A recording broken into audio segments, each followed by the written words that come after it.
భారత్ పాక్ ఉద్రిక్త పరిస్థితుల నేపథ్యంలో కీలక పరిణామాలు. పీఎం మోదీతో సమావేశమైన ఎయిర్ చీఫ్ మార్షల్, వాయుసేన సన్నద్ధతను ప్రధానికి వివరించిన అమర్ప్రీత్ సింగ్.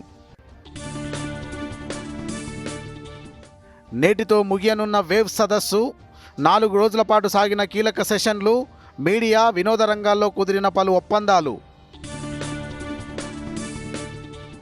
ఆర్టీసీ కార్మికులతో చర్చలకు సిద్ధమన్న మంత్రి పొన్నం ప్రభాకర్.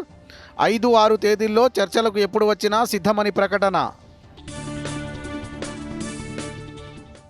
మావోయిస్టులతో చర్చలకు ప్రసక్తే లేదన్న బండి సంజయ్. కాంగ్రెస్ పార్టీనే నక్సలైట్లను నిషేధించిందన్న కేంద్ర హోంశాఖ సహాయ మంత్రి. ఫీజు రీయింబర్స్మెంట్ బకాయిలను వెంటనే విడుదల చేయాలని హరీష్ రావు డిమాండ్.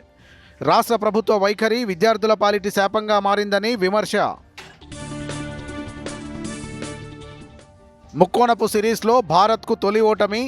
టీమిండియా మహిళా జట్టుపై 3 వికెట్ల తేడాతో గెలిచిన శ్రీలంక. తెలంగాణలోని పలు జిల్లాల్లో 3 రోజుల పాటు వర్షాలు. వడగాల్పుల ముప్పు కూడా పొంచి ఉందని వాతావరణ శాఖ హెచ్చరిక.